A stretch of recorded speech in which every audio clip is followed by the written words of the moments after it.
Müəllimlər, kolleqalar, pdfexammaker.com saytında olan son bir yenilikdən danışacağım. Amma bu yenilik elə bir yenilikdir ki, mənə elə gəlir ki, bütün repetitor müəllimlər və hazırlıq keçən müəllimlər, istər məktəb müəllimləri hər biri bu yenilikdən çox əhəmiyyətli istifadə edəcək. Nədir bu yeniliyimiz? Birinci növbədə mən pdfexammaker.com saytına daxil oluram. Onu da deyim ki, exammaker.com saytında altda application olaraq endirmək olur. Daxil oldum, mən admin olduğuma görə öz istifadəçi adımdan girəcəm. Burada belə bir yer var, şagirdlərin verilməsi. Əvvəlcə onu deyim ki, biz onlayn imtahanlar məsələləri ilə əlaqədar danışmışdıq. Müəllimlərdən gələn bir təklif var idi. Məsələn, imtahanların yerinə girdikdə istənilən imtahanı onlayn hazırlamaq üçün müəllim gəlirdi, buradan onlayn düyməsini seçirdi. Buradan variantı seçirdi və imtahan hazır idi deyəcəm. Burayla biraz sonra daha geniş şəkildə məşğul olacağam. Amma imtahan hazırlama məsələsində keçənlərdə belə bir yenilik eləmişdik ki, hər şagird üçün, daha doğrusu şagirdlər üçün iş nömrəsi oluşturub, ancaq o iş nömrəsi olan şagirdlər girsin.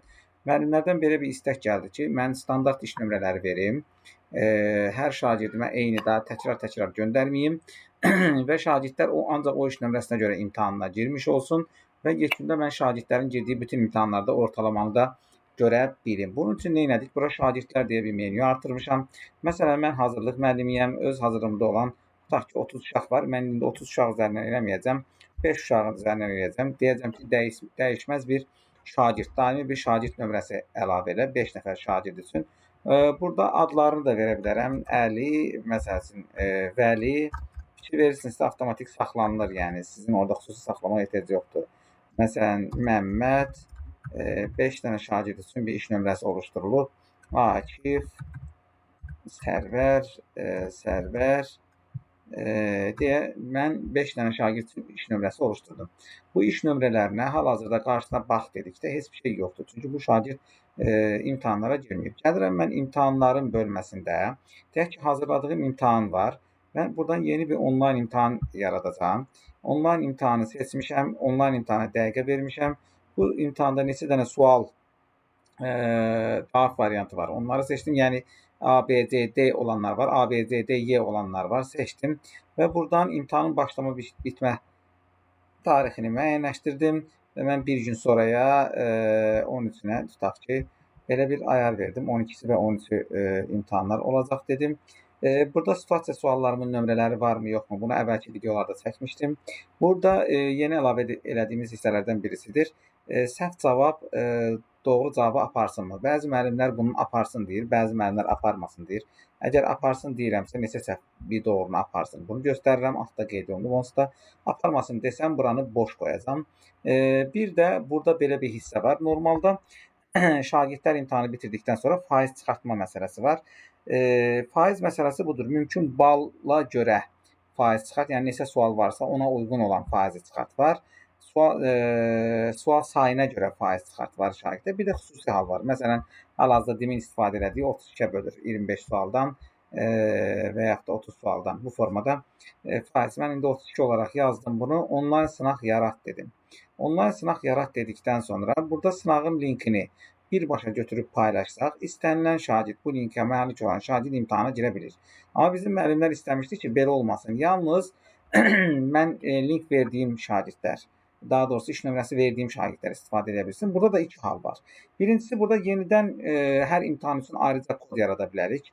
5 şagird üçün, 10 şagird üçün. Bunu hər dəfə dəyişmək məcburiyyətində qalırıq. Əgər biz repetitor müəllimiksə, hazırlıq keçiriksə, bunu hər dəfə dəyişmirik. Daimi iş nömrələrindən istifadə et dedim və bunu tətbiq et dediyim halda avtomatik surətdə görürsünüz, bayaqlarım hazırladığım şagirdlər bura gəlmiş oldu. Yəni daha bir dəfə şagirdlərimizin siyahısını oluşturduqdan sonra hər dəfə ehtiyac olmur şagird əlavə etməyə. Bax, fikir verin, hamısı artıq hazırdır. Daha bundan sonra mən nə edirəm? Gəlirəm imtahan linkini kopyalayıram, göndərirəm qrupuma və mən indi burada öz Explorer'ımda atacağam. Tutaq ki, belə bir yer açdım və buradakı şagird imtahana girdi. Tutaq ki, Əli bu iş nömrəsi ilə imtahana girdi. Keçən kimi özü avtomatik müəllimin verdiyi adla gəlmiş olur. Girdi, şagird imtahana girdi. Mən deyirəm ki, variantları seçdi, gəldi, imtahanı bitir verdim. Bu nümunə üçün hazırlanmış bir imtahan idi. İmtahanı bitir verdim. Uşaq düz səhvlərini gördü, amma istəsə müəllim buradan nəticə linkini paylaş dedikdə, deyək ki, müəllim buradan nəticə linkini paylaşarsa, şagird suallarını da görə bilir. Gəlir bura, nəticə linkini paylaşdım. Bayaqki iş nömrəsini, şagirdə verilən standart iş nömrəsini girdikdə nəticə linki paylaşılmış oldu. Artıq şagird sualları da görür. Bax, bayaq 32-yə bölmək məsələsi, faiz çıxartmaq məsələsi budur. Sonda testlərdən bu qədər düz, bu qədər səhv, boş bu qədər buraxıb. Əgər situasiya varsa və ya hansısa ballı suallar varsa, onlar üçün də göstərilir. Yəni faizlər, nəticələr çıxmış olur.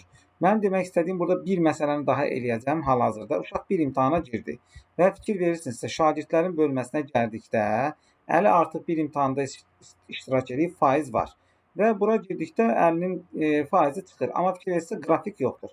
İndi Əlini təkrar bir imtahan daha hazırlayacağam. İkinci bir imtahana salacağam. Məsələn, deyək ki, bunun növbəti bir imtahanı da Əli iştirak eləsin. Bunlara dəqiqə verdim. Bunları çox da qarışdırmıram. İmtahan vaxtları verdim. Başlama vaxtı, bitmə vaxtı şəklində. Başlama vaxtı və bitmə vaxtı şəklində. Bunları verdim. 4 sual bir düzə aparsın və deyirəm ki, sual sayına bölsün bu dəfə. İmtahan yaratdım. İmtahan linkini də üzr istəyirəm paylaşmadan öncə. Burada deyirəm ki, yenə daimi şagirdlərdən istifadə et. Və gəlirəm Əli bir dəfə daha eyni iş nömrəsi ilə, görürsünüz dəyişməyib. Bir dəfə daha eyni iş nömrəsindən imtahana girəcək. Linki paylaşıram. Gəlirəm burada yenidən buraları silim. Ekranda görünsün deyənə. Bu arada baxdığım bir film idi, qəşəng idi. Ora paylaşmış oldum sizlə. Gəldim Əlinin bir dəfə daha başqa bir imtahana girməsini sağlayacağım. Yəni Əli bu imtahana bir dəfə daha girdi. İmtahanı başlatdı.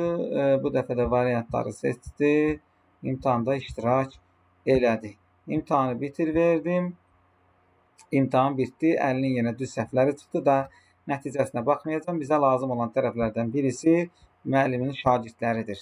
Müəllim şagirdlər tərəfinə gəldikdə artıq Əli 2 imtahana girib. Toplam 2 imtahan olub həmən şagirdlər üçün, sadəcə Əli girib və bax dedikdə Əlinin, baxın 0 idi, 0 oldu. Əgər bu fərqli bir qiymət olsaydı, bu qrafik artmış olardı. Neçə imtahana girsə, burada artıq ziqzaqlar yaranacaq. Əlinin girdiyi imtahanlar və qiymətləri görünəcək. Hər şagird üçün bu qiymətlər görünəcək və mənə elə gəlir ki, bu çox möhtəşəm bir sistem olacaq. İstənilən müəllim üçün, repetitor üçün, adi orta məktəblərdə belə əgər müəllimlər imtahan hazırlayıb şagirdləri ilə paylaşırsa, bu həm də o deməkdir ki, şagirdlərin girdiyi imtahanların ortalamasını və ya KSG-lərini və ya BSG-lərini burada birbaşa görmüş olacaq.